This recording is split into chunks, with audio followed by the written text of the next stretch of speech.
Ibihe byiza nanone kuri mwebwe mwese mukomeje kudukurikira ndetse n'abakomeje kubana natwe mu makuru n'ibiganiro byacu. Amakuru akomeje kugaragara ndetse no kwibanda ku bikomeje kubera mu burasirazuba bwa Repubulika Iharanira Demokarasi ya Kongo. Nizere ko mumeze neza mwese. Muri aya makuru aza kunyemerera nkubwire yuko impunzi z'abanyekongo zahungiye mu Burundi zikomeje kubura uko zata nyuma y'ifungwa ry'imipaka yo ku butaka, ibikomeje gutuma ubuzima bwabo bujya mu kaga. Imiryango mpuzamahanga kandi ikomeje gutabariza zino mpunzi nyuma y'uko umubare w'abatari bake barenga 100 bakomeje gupfa ndetse bazize kubura ubuvuzi ndetse no kubura aho baryama ndetse n'ibindi byankenerwa mu misi yose. Ibi byose kandi bikaba bikomeje gushyira ubuzima bw'aba baturage mu kaga nk'uko bikomeje gutangazwa. Hanyuma kandi ndagaruka ku bikomeje kuvugwa hagati y'umubano w'u Rwanda ndetse n'u Burundi, aho Burundi bwakomeje kugira byinshi butangaza ndetse kugeza amagingo aya ngaya. Ndaza kugaruka ku bihugu birimo Ubwongereza n'Ubufaransa byamaze kwiyemeza kohereza ingabo mu gihugu cya Ukraine kugira ngo bajye guhangana n'igihugu cy'Uburusiya. Ikaze kuri mwebwe mwese mukomeje kudukurikira ndetse n'abakomeje kubana natwe hirya no hino. Reka nkwibutse gukanda subscribe niba ubwa mbere ugeze hano kugira ngo uwambere muzajye badukurikira, maze unkundire utange igitekerezo, ukande like, amakuru n'ibiganiro byacu unabisangize ku nshuti zawe. Ikaze kuri mwebwe mwese. Niba utameze neza kandi reka nkubwire ngo komera kandi wihangane. Uyu mwanya niba bitameze neza ejo birahinduka, bikaba byagenda neza. Nyemera turebere hamwe amakuru akomeje kugenda avugwa. Intambara zikomeje kubera ku butaka bwa Repubulika Iharanira Demokarasi ya Kongo zikomeje gutuma abaturage benshi bajya mu kaga mu buryo budasanzwe. Uvira, umupaka wa Gatumba ukomeje gufungwa, aho ibihumbi by'abanyekongo b'abarundi by'umwariko babangamiwe, biganjemwo abanyekongo nyine bahungiye mu Burundi ndetse n'abarundi basanzwe. Uvira ku itariki ya 5 muri uku kwezi kwa mbere 2026 kuva ku itariki 10 z'ukwezi kwa 12 2025, urubibe rwa Gatumba ruri hagati ya RDC ndetse n'u Burundi ruracyafunze, bigahungabanya kandi ihanahana ry'ibidandazwa, amashuri hamwe rero no kwivuza ku banyagihugu baba ku mpande zibiri. Iyo ngingo kandi yafashwe ku mvo z'umutekano mukeya bitumwe by'umwariko nuko hibonekeza M23 ndetse n'ihungabana ry'umutekano ribandanya kwibonekeza ku buseruko bwa RDC. Mu masaha yo mu gitondo cyo kuri wa gatatu biravugwa yuko imodoka zigera muri 5 z'amakamyo zipakiye abasirikare b'abarundi bafite ibikoresho bya gisirikare bongeye kugaragara kuri uyu mupaka, aho bivugwa ko baje gucunga umutekano nyuma yo kumenya yuko umutwaye 23 bafite gahunda yo kwinjira mu gihugu cy'u Burundi. Urubibi kandi ruhambaye mu mibano n'ubutunzi. Urubibi cyangwa se uyu mupaka wari numero ya mbere mu mipaka ikunze kwifashishwa mu kuzana ibicuruzwa ndetse by'umwariko no kohereza ibindi bicuruzwa ku butaka bwa Kongo. Icyakora leta y'u Burundi ikomeje gushimangira ko izita ku bigendanye no gucunga umutekano w'abaturage kurenza uburyo rero abaturage babona amafaranga cyangwa se ibindi byose byankenerwa. Umunyanga mukuru w'umugambwe uri ku butegetsi mu Burundi Nyiriteka Reverend Kuriyo aherutse kugirana ikiganiro n'abanyamakuru, maze ashimangira ko uyu mupaka uzafungurwa mu gihe ibintu bizaba byamaze kumera neza cyangwa se byasubiye mu murongo, maze ashimangira yuko aho bwakwiriye gushyirwa imbaraga mu bikorwa bigendanye no gucunga umutekano. Byemezwa ko kandi kuri uyu mupaka hari abapolisi benshi ndetse akaba hari n'abasirikare benshi biganjemwo abafite ibikoresho bya gisirikare, ndetse akaba ari na drone zikomeje kuzenguruka hejuru y'iki kirere mu rwego rwo gucunga umupaka. Bivuga ko kandi nyuma yo kumenya yuko abasirikare benshi bo ku ruhande rwa FDNB baherutse kwicirwa mu mirwano yabereye muri ibi bice byano muri Kivu y'Amajyepfo, mu kibaya cya Rusizi ndetse by'umwariko no muri Uvira, haba haragaragayemo ibitero by'indege za drone.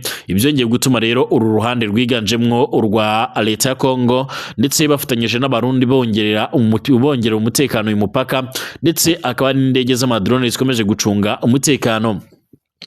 Icyakora abaturage benshi b'abarundi ndetse n'abanyekongo bakomeje gusaba yuko uyu mupaka wafungurwa, cyane cyane urubibi rwa Gatumba, aho by'umwariko rwugawe n'abategetsi b'u Burundi kuva ku itariki 10 z'ukwezi kwa 12 2025. Iyugarwa cyangwa se ifungwa ry'urwo rubibi kandi byagize ingaruka zikomeye cyane ku barwayi, abanyeshuri, abiga za kaminuza ndetse n'abadandaza cyangwa se abacuruzi baba hagati ya Repubulika Demokarasi ya Kongo ndetse n'u Burundi.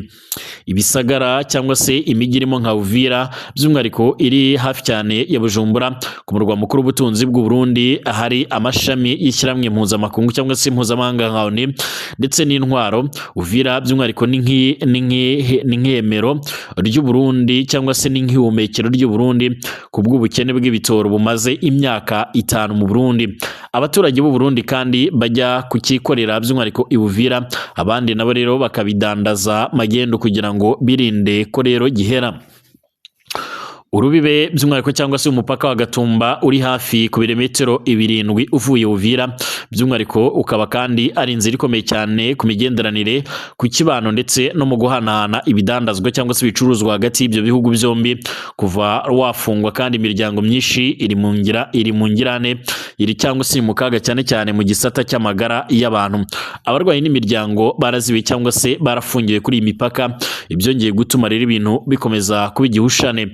Paul Maserugo w'imyaka 70 avuga ko ifungwa ry'urwo rubibi rimuza rero kujya kwivuza mu Burundi. Ati mfise gahunda n'abahinga mu byo rero kuvura imitsi ensoza bwenge ku bitaro rero bya Kira Hospital, ariko kandi urubibi rurugaye. Aha i Uvira rero nta muganga w'umuhinga ahari cyangwa se scanner, kandi n'imiti irazimbye ugereranyije no mu Burundi. Dusaba ubushikiranganje bwa Kongo bujejwe rero imigenderanire cyangwa se by'umwihariko Minisitiri ishinzwe ububanyi n'amahanga n'ubutwererane by'umwihariko kuvugana na leta y'u Burundi kugira ngo rero iyi mipaka ifungurwe, hanyuma dusubire kugenda uko byahoze bigenda.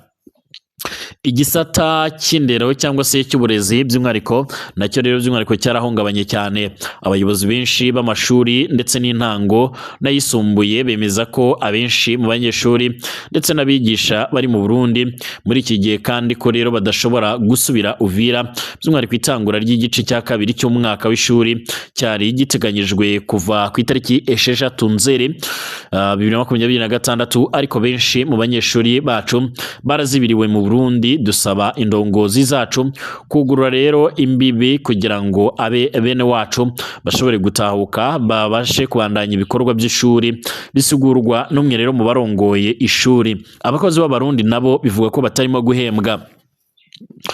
Ku ruhande rw'u Burundi kandi bamwe mu bakozi basanzwe rero bakorera Uvira bavuga ko nabo nyine bariko barakorwa ko n'iyugarwa ry'urubibi bahungiye rero mu Burundi mu gihe gito, kandi bavuga ko batakigira aho rero bakura amafaranga. Ati bagenzi bacu basigaye Uvira by'umwihariko baratekanye kandi barabandanya akazi, twebwe turi mu Burundi nta mafaranga dufite kuko rero imirimo yacu iri muri Kongo. Dusaba ko rero urubibi rwa Gatumba rwafungurwa, niko rero umwe muri abo ngabo bivuga. Twibutse ko kandi uyu mupaka u Burundi na Kongo by'umwihariko wafunzwe ku itariki 10 z'ukwezi kwa 12 2025, amasaha make inyuma yaho M23 ifatiye Uvira mu ijoro ryo ku itariki 9 rishyira ku 10, naho M23 yatangaje ko yasubiye inyuma rwagumye rwugaye. Umukuru w'igihugu cy'u Burundi Everson Ndayishimiye yaragize icyo ashikiriza rero kuri iyo ngingo ku itariki 26 z'ukwezi kwa 12.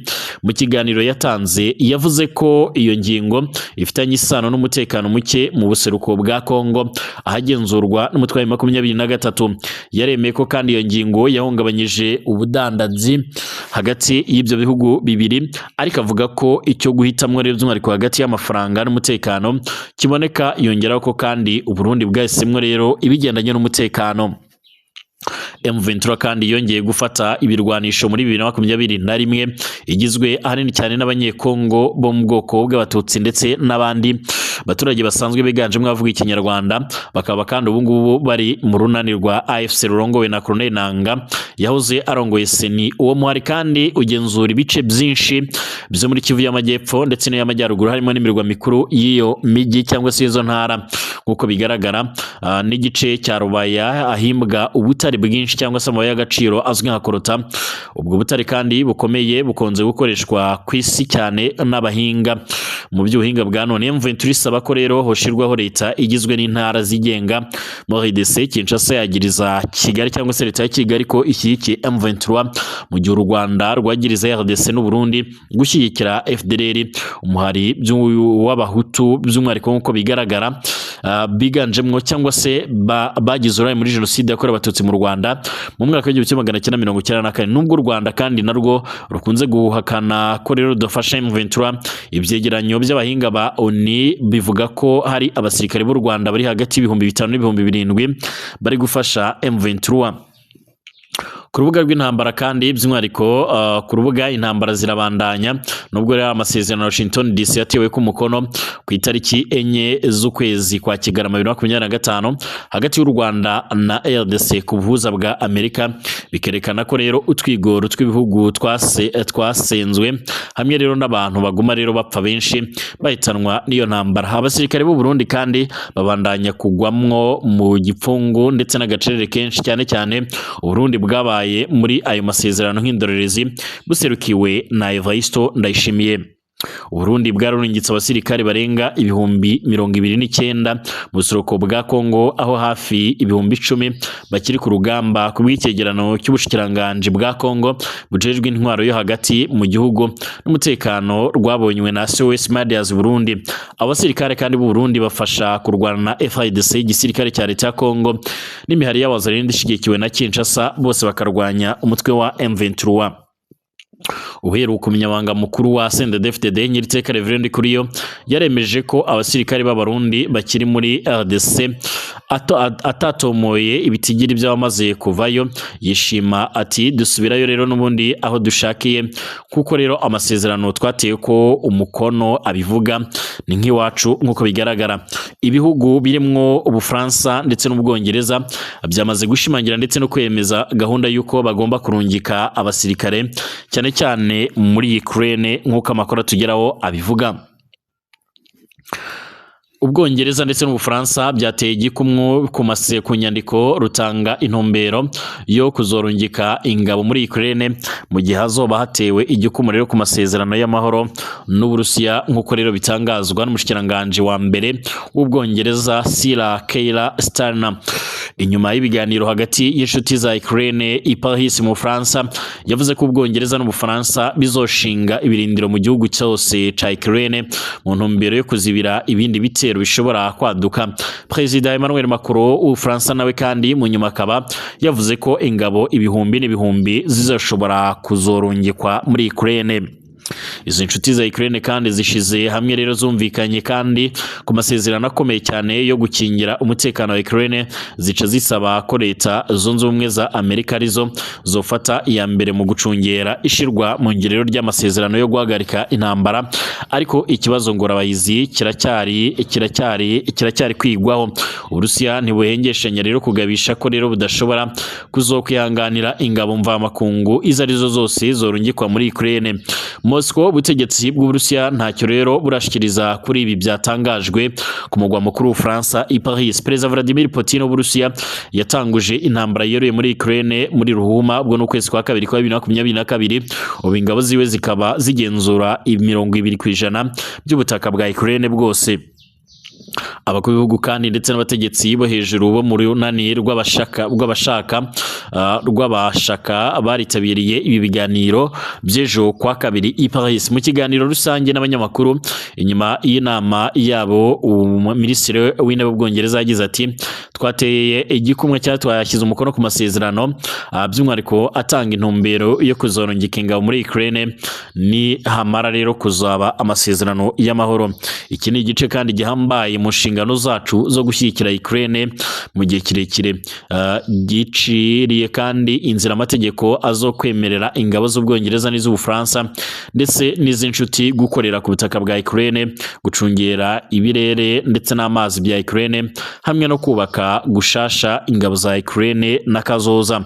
Uyu kandi yongeye ko Londres, ubutegetsi bw'Ubwongereza buzo kwifatanya n'ibindi bihugu mu gikorwa cyo gucungera ishirwa mu ngiro ry'amasezerano y'amahoro kizoba kirongowe na Leta z'Ubumwe za Amerika. Kubw'intumwa kandi ya Amerika mu biganiro Steve Witkoff, amasezerano akomeye cyane y'ubwishingizi ku mutekano n'iterambere ni ngombwa kugira ngo habe amahoro arama muri Ukraine.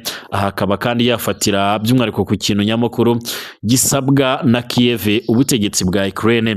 Witkoff kandi avuga ko ibi bihugu by'inshuti bisa n'ibyahejeje igikorwa cyabyo mu kumvikana ku bijyanye n'umutekano, mu gihe ngo by'umwihariko abanyagihugu ba Ukraine bamenye ko igihe iyi ntambara rero izoba irangiye burundu nk'uko bigaragara.